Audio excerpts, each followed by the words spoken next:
Hello students, welcome back to my channel. So आज हम NMIMS और एमटीएससी का जो फिफ्थ लेसन है, प्रॉब्लम्स नाम से दिया है आपकी बुक में। तो उसके अंदर एक्चुअली तीन सेक्शन है। एक तो कैलेंडर वाला है जिसमें डेट और आपको कुछ डेट दिया होगा और आपको उसका मतलब डे निकालना है वहाँ पे। ऐसे टाइप के सम्स होंगे उसके अंदर। दूसरा टाइप है उसके अंदर दिया है सिटिंग अरेंजमेंट। और थर्ड टाइप है उसके अंदर डायरेक्शंस कि इस डायरेक्शन वेस्ट डायरेक्शन में अगर कोई खड़ा है, यहाँ से वो 2 किलोमीटर गया, फिर वो अभी कौन सी डायरेक्शन में। ऐसे टाइप के सम्स है आपके फिफ्थ चैप्टर में। तो उसका जो पहला पोर्शन है कैलेंडर वाला, आज हम वो वाला सीखेंगे। सो कैलेंडर को समझाने के पहले मैं आपको कुछ बेसिक्स क्लियर करना चाहूँगी जो आपको शायद पता होंगे, बट फिर भी मैं आपको समझाना चाहूँगी वो बेसिक्स। ओके। सो कैलेंडर में आपको पता है कि कैलेंडर में कैसे होते हैं, मंथ्स होते हैं। कौन से मंथ्स होते हैं? January, February, March, April, May, June, July, August, September, October, November and December. आपको एक तरीका बचपन में आपको शायद सीखा होगा आपने। कैसे होता है? ऐसे करते हैं हम। जो ऐसे ऊपर वाला आता है वो होता है 31 वाला मंथ, और यहाँ पे जो नीचे वाला आता है वो होते हैं 30 वाले मंथ। सिर्फ फेब्रुआरी के लिए 28 या फिर 29 डेज होते हैं। बाकी यहाँ पे जो मतलब ये वाले पोर्शन में जो भी आएगा वो 30 डेज का मंथ होगा। और ये ऊपर वाले जो होंगे पोर्शन, ये होंगे 31 वाले मंथ, है ना। ये तो आपने बचपन में पढ़ा ही होगा। तो देखो अभी जनवरी, जनवरी कहाँ पे आ रहा है? यहाँ पे आ रहा है। तो जनवरी मंथ हो गया 31 दिन का। फिर फेब्रुआरी, फेब्रुआरी अगर लीप ईयर होगा तो 29 डेज का होगा, और लीप ईयर नहीं होगा तो वो होगा 28 डेज का। तो हम अभी मान लेते हैं कि लीप ईयर नहीं है, इसलिए 28 डेज का। अगर लीप ईयर होता तो फेब्रुआरी कितने डेज का होता? 29 डेज का। फिर मार्च, देखो जनवरी, फेब्रुआरी, मार्च। मार्च कहाँ पे आ रहा है? ये ऊपर के साइड में। तो मार्च आ गया 31 डेज का। फिर अप्रैल, अप्रैल यहाँ पे नीचे आ रहा है, तो नीचे आ रहा है मतलब 30 डेज का। फिर मई, मई देखो यहाँ पे आ रहा है, तो मई आएगा 31 डेज का। फिर जून 30, देखो मई, जून, जुलाई। जुलाई कहाँ पे आया? ऊपर की साइड में आया, तो वो हो गया 31 डेज का। अभी यहाँ से नीचे नहीं जाना है, यहाँ पे ही आना है। जुलाई, अगस्त, अगस्त कितने डेज का होगा? 31। फिर सितंबर 30, फिर अक्टूबर 31, नवंबर 30 एंड दिसंबर 31। सेम मेथड से आप करो, आपको डेज पता month, number of days in a month पता चल जाएंगे। और एक कंसेप्ट होता है वीक। वीक मतलब मंडे, ट्यूसडे, वेनसडे। जो मैं आपको इन्फॉर्मेशन बता रही हूँ ना, आप काफ़ी ध्यान से सुनो। ऐसा मत सुनो कि हमें ये सब पता है और you are just ignoring this video. No, आपको ये बेसिक पता होना चाहिए, तभी जाके आपको मैं जो समझाने वाली हूँ आगे जाके वो आपको समझेंगे। Okay. Wednesday, Thursday, Friday, Saturday and Sunday. Okay. तो ये होते, सपोज अगर आप मान लो कि मंडे को अगर 1 तारीख है, तो अगले मंडे को कौन सी तारीख होगी ये हम कैसे पता करेंगे? देखो 7 दिन का गैप होगा, 2 यहाँ पे आएगी, फिर 3, 4, 5, 6, 7 और 8, मतलब 8 तारीख को फिर से मंडे आएगा। ये हमें कैसे पता चलेगा? जब हम +7 ऐड करेंगे तब हमें डायरेक्टली पता चल जाएगा कि मंडे को अगर 1 तारीख है तो 8 तारीख को फिर से मंडे आएगा। हम 7 ही क्यों ऐड कर रहे हैं? क्योंकि ये 7 डेज का एक वीक होता है ना, इसलिए। अभी अगर 2 तारीख को ट्यूसडे है तो अगली ट्यूसडे को कौन सी तारीख होगी? 9, 2 + 7 कर दो सिंपली, तो 9 तारीख होगी अगले ट्यूसडे को। फिर वेनसडे को अगर 3 तारीख है, फिर से 7 कर दो, 10 तारीख होगी अगले वेनसडे को। फिर 4 तारीख होगी थर्सडे को, तो अगले इसको 11 तारीख होगी। फिर 5 तारीख होगी अगर फ्राइडे को, तो 12 तारीख होगी फ्राइडे को। सैटरडे को अगर 6 तारीख होगी तो अगले सैटरडे को होगी 13 तारीख। और संडे को अगर 7 होगी तो अगले संडे को होगी 14 तारीख। मतलब एक बात आपको समझनी चाहिए कि हर 7 दिन के बाद सेम डे रिपीट होता है ना। मतलब 1 तारीख को अगर मंडे है तो 8 तारीख को फिर से मंडे आएगा। 2 तारीख को अगर ट्यूसडे है तो 9 तारीख को फिर से ट्यूसडे आएगा। मतलब 7 दिन बाद रिपीट हो रहा है डे। ओके।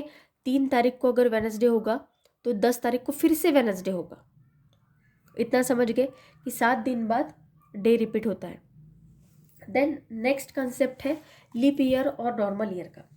तो आपको पता है कि जो अर्थ होती है, सपोज मान लो ये सन है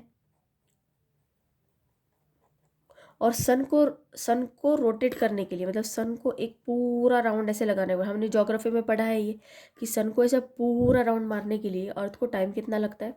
1 ईयर। 1 ईयर मतलब क्या? 365 डेज लगते हैं। ये हमने पहले से पढ़ा हुआ है। बट आपको मैं एक बात बता दूँ, वो एक्चुअली 365 डेज नहीं लगते। वो टाइम कितना लगता है पता है? 365.6 डेज लगते हैं। ये जो 0.6 है ना, ये 6 घंटा ज़्यादा लगता है। मतलब 365 डेज तो लगते, ऊपर से 6 घंटा ज़्यादा लगता है। तो आप ऐसा मान लो कि एक साल में 365.6 डेज, फिर दूसरे साल में 365.6 डेज फिर से लग गए, तीसरे साल में 365.6, और चौथे साल में भी 365.6। तो अभी क्या होता है, ये जो 6 घंटा होता है ना, ये सब मिल जाता है। ये कितना हो जाता है? 6 + 6 12, फिर 18, फिर 24। ये 24 आवर्स हो जाते हैं।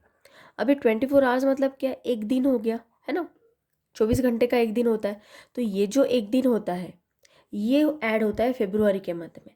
इसलिए फेब्रुआरी के मंथ में लीप ईयर में 29 डेज होता है। एक्स्ट्रा डेज जो आता है ना, वो यहाँ से आता है। इतनी बात समझ गए आप? अभी हमने पढ़ा है कि लीप ईयर अगर हमें पता करना होगा तो हम क्या करते हैं, वो साल को डिवाइड करते हैं 4 से, और पता करते हैं कि whether the given year is a leap year और नॉट। ओके, सो सपोज अगर आपको 2004 दिया है, आपको पता करना है कि 2004 लीप ईयर है या नहीं। हम क्या करेंगे, इसको 4 से डिवाइड करेंगे। अगर पूरा डिवाइड गया तो वो लीप ईयर होगा, अगर नहीं हुआ तो वो लीप ईयर नहीं होगा। हम 4 ही से क्यों डिवाइड करते हैं? क्योंकि लीप ईयर 4 साल बाद आता है, इसलिए। ओके, हम क्या करेंगे, ये जो लास्ट के 2 डिजिट है ना, इसको डिवाइड करेंगे 4 से। अगर इसको डिवाइड हो गया 4 से कम्प्लीटली, तो ये कम्प्लीट साल होता है लीप ईयर। आपको ज़्यादा करने की ज़रूरत नहीं है, सिंपली 4 की डिविजिबिलिटी टेस्ट अप्लाई करो ना। ओके, तो 4 को डिवाइड होता है 4 से, तो 2004 क्या हो गया? लीप ईयर हो गया। 2006 अगर मुझे पता करना लीप ईयर है या नहीं, तो 6 को देखो, 6 को 4 से डिवाइड जाता है क्या? अगर गया भी तो रिमाइंडर बचता है ना, 2 बचता है, हमें 0 रिमाइंडर चाहिए। ओके, तो 2006 लीप ईयर होगा क्या? नहीं। अगर 2007 की मैं बात करूँ तो 7 को देखो, 7 को 4 से डिवाइड कंप्लीट जाता है क्या? नहीं, तो 2007 भी लीप ईयर नहीं है। अभी 2008 की बात करते हैं, 8 को जाता है डिवाइड 4 से कंप्लीट, तो 2008 का लीप ईयर है। अभी 1996 देखते हैं, तो 96 को डिवाइड करके देखो 4 से, जाता है क्या कंप्लीट डिवाइड? देखो, 4 2 ज़ा 8, 9 - 8 1, 4 4 ज़ा 16, 24, रिमाइंडर आ गया 0। मतलब 96 को कंप्लीट डिवाइड गया 4 से, तो 1996 क्या हो गया? लीप ईयर हो गया। तो सिंपली हम क्या करेंगे, जो नॉर्मल ईयर होते हैं उसको हम सिंपली 4 से डिवाइड करके देखेंगे और पता करेंगे तो कि वो साल लीप ईयर है या नहीं। अभी सेंचुरी ईयर्स जो होते हैं, सेंचुरी ईयर्स मतलब क्या? 1400, 1200, 1300, 1600, 1700, 1800, 1900, 2000, 3000, 4000, ये सब क्या होते हैं? सेंचुरी ईयर्स होते हैं। तो सेंचुरी ईयर के केस में हम 4 से डिवाइड नहीं करते, हम क्या करते हैं, इसको डिवाइड करते हैं 400 से। आप ये बात याद रखो कि सेंचुरी ईयर के केस में हम साल को पता करने के लिए whether the given is a leap year और नॉट, हम क्या करते हैं, उसको डिवाइड करते 400 से। तो अभी अगर मुझे पता करना है कि 1300 लीप ईयर है या नहीं, मैं क्या करूँगी, 1300 को 400 से डिवाइड करके देखूँगी। ये 0 और ये 0 कैंसिल हो गया, ये 0 और ये 0 कैंसिल हो गया, तो 13 डिवाइडेड बाई 4 किया, रिमाइंडर 1 बचता है। तो हमें रिमाइंडर क्या चाहिए? 0 चाहिए, मतलब कंप्लीट डिवाइड होना चाहिए। तो 1300 लीप ईयर हो गया क्या? नहीं। अभी हम क्या करेंगे, 1600 को 400 से डिवाइड करके देखेंगे। ये 0 कैंसिल हो गया, ये 0 और ये 0 कैंसिल हो गया, 4 4 ज़ा 16, तो 1600 लीप ईयर हो गया क्या? यस। अभी 1700 को देखते हैं। 1700 को हम क्या करेंगे, 400 से डिवाइड करेंगे।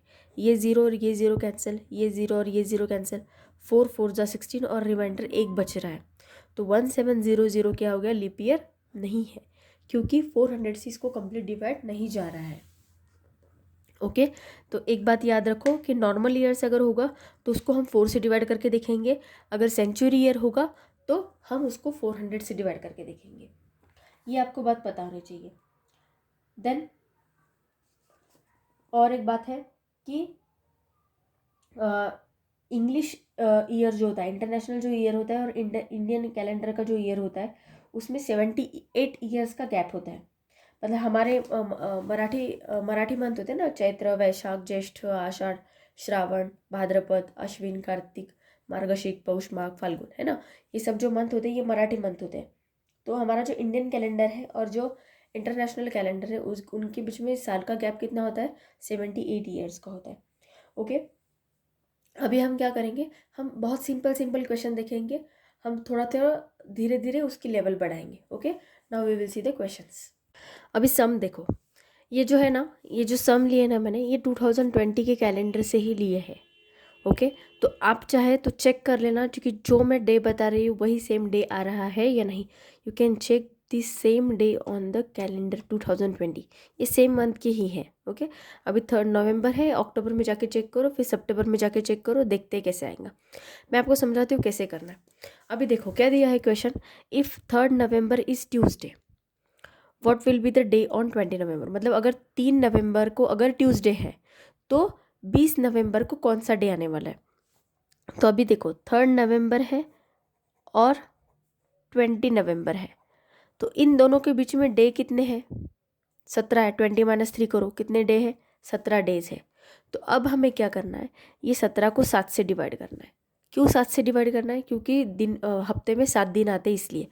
तो अभी रिमाइंडर कितना बचा, 17 को अगर 7 से मैंने डिवाइड किया तो रिमाइंडर कितना बचा, देखो 7 2 ज़ा 14, 7 माइनस 4 3, तो 3 डेज आ गए ना।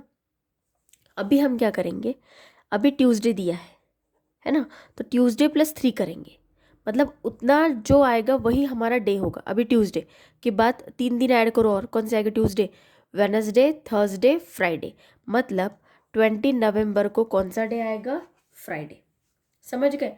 अगर पीछे का पूछते तो हम सब्सट्रैक्ट करते। ऐड क्यों किया मैंने 3 को, क्योंकि देखो 3 नवंबर और हमें पूछा किस दिन का है, 20 नवंबर का, इसलिए मैंने 3 को यहाँ पे ऐड किया। अगर मतलब पीछे, मतलब अगर हमें 20 नवंबर दिया होता और हमें 3 नवंबर का निकालने को बोलते तो मैं 3 को सब्सट्रैक्ट करती थी। समझ गए। वैसे भी हम सब देखेंगे, और एक एग्जाम्पल देख दो। देखो अभी 7 अक्टूबर इज़ अ वेनसडे, मतलब 7 अक्टूबर को उन्होंने कौन सा डे दिया है, वेनसडे दिया है। और what will be the day on 24 अक्टूबर। अभी यहाँ पे ईयर दिया नहीं, इसका मतलब क्या, वो सेम ईयर की ही बात करे। और ये जो सम लिए है मैंने, ये अभी 2020 का कैलेंडर से ही लिए, इसलिए आप चेक कर सकते हो कि वही डे आ रहा है या नहीं। अभी देखो 7 अक्टूबर और 24 अक्टूबर कितने दिन का फासला है, 17 दिन का फासला है ना। तो अभी देखो 17 को हम क्या करेंगे, 7 से डिवाइड करेंगे। रिमाइंडर कितना बच रहा है, 3 बच रहा है रिमाइंडर। 17 को अगर मैं 7 से डिवाइड कर रही हूँ तो 3 रिमाइंडर बच रहा है। तो मैं क्या करूँगी, कौन सा दिया है, 7 अक्टूबर को दिया है वेनसडे, तो वेनसडे प्लस सिंपली 3 ऐड कर दूँगी, मतलब क्या आएगा, Wednesday, Thursday, Friday and Saturday. So 24 अक्टूबर को कौन सा आएगा, देखो यहाँ पे 20 नवंबर को डे कौन सा आया, फ्राइडे। और यहाँ पे 24 अक्टूबर को डे कौन सा आएगा, सैटरडे। आप चाहे तो कैलेंडर में जाके चेक कर सकते हो, यही डे आने वाला है। ओके, अभी नेक्स्ट सम देखते हैं। सिमिलर टाइप के एग्जांपल्स है, सो दैट आपके कॉन्सेप्ट क्लियर हो जाएंगे, इसलिए मैं मल्टीपल एग्जांपल्स ले रही हूँ। शायद ये वीडियो को हम पार्ट 1, पार्ट 2, पार्ट 3 में बना सकते हैं कैलेंडर के कंसेप्ट को समझने के लिए। अभी देखो, if 14 September was a Monday, then what will be the day on 27 September. अभी देखो 14 सितंबर दिया है और 27 सितंबर दिया है, गैप कितने दिन का है, देखो 7 माइनस 4 3 और 2 माइनस 1 13 डेज का गैप है, राइट। तो अभी देखो 13 को हम क्या करेंगे, 7 से डिवाइड करेंगे, कितना आएगा रिमाइंडर, 7 2 ज़ा 14 होता है, 7 1 ज़ा 1, मतलब 6 आएगा रिमाइंडर, है ना। तो अभी हमें क्या करना है, मंडे दिया है ना, सिंपली इसमें 6 ऐड कर दो। Monday, Tuesday, Wednesday, Thursday, Friday, Saturday, Sunday. So 27 सितंबर को डे कौन सा आने वाला है, संडे। आप कैसे कर सकते हो पता है, आपको अगर इसकी प्रैक्टिस करनी हो ना, आप क्या करो, ऐसे टाइप की सम क्रिएट करो खुद ही। कैलेंडर लो, आप ऐसे सॉल्व करो, और आप कैलेंडर से चेक कर सकते हो 2020 के कैलेंडर से कि आप जो सम सॉल्व कर रहे हो वो आंसर करेक्ट आ रहे हैं या नहीं। आप ऐसे प्रैक्टिस कर सकते हो। ओके, अभी देखो नेक्स्ट टाइप का सम दिया है, अभी उल्टा दिया है, मतलब कैसे, अभी 25 सितंबर डेट हमें दी है, उसका डेट दिया हमें पीछे जाना है, मतलब 25 सितंबर का दिया, हमें 9 सितंबर का पूछा है। मेथड सेम है, सिंपली हमें सब्सट्रैक्ट करना है क्योंकि हम पीछे जा रहे हैं। अभी देखो 25 सितंबर को डे कौन सा दिया हमें, फ्राइडे, और 9 सितंबर का हमें पूछा है, तो इन दोनों के बीच में फासला कितने दिनों का है, 16 डेज का है ना। हम क्या करेंगे, 16 को सिंपली 7 से डिवाइड करेंगे, 7 2 = 14, देखो करके दिखाती हूँ। रिमाइंडर कितना बचा, 2 बचा, तो हमें क्या करना है, फ्राइडे दिया है ना, तो फ्राइडे में से 2 दिन सब्सट्रैक्ट करने हैं, क्या आएगा, थर्सडे और वेनसडे। तो हमारा 9 सितंबर को डे कौन सा आने वाला है, वेनसडे, समझे ना। अभी 29 October was Thursday, then what was the day on 6 October. अभी 29 अक्टूबर को डे हमें कौन सा दिया है, थर्सडे दिया है, और 6 अक्टूबर का हमें पूछा है, तो दोनों के बीच फासला कितने दिनों का है, 13 डेज का फासला है, सॉरी 23 डेज का फासला है ना। तो अभी हम क्या करेंगे, 23 को सिंपली 7 से डिवाइड करेंगे, 7 3 = 21, तो रिमाइंडर कितना बचा, 2, रिमाइंडर 2 बचा। तो अभी हम क्या करेंगे, पीछे का पूछा है ना, तो अभी ये थर्सडे दिया है, तो इसमें से 2 सब्सट्रैक्ट करेंगे, मतलब वेनसडे और ट्यूसडे, तो 6 अक्टूबर को डे कौन सा आने वाला है, ट्यूसडे। आप चाहे तो कैलेंडर में जाके चेक कर सकते हो, यही आंसर आने वाले। तो आज के लिए बस इतना ही, आगे के जो अलग टाइप है वो हम नेक्स्ट वीडियो में देखेंगे। अगर आपको वीडियो अच्छा लगा तो वीडियो को लाइक कीजिए, अगर आपने अभी भी चैनल को सब्सक्राइब नहीं किया है तो प्लीज़ चैनल को सब्सक्राइब कीजिए, और अपने फ्रेंड्स के साथ ज़्यादा से ज़्यादा वीडियो को शेयर कीजिए। Thank you so much.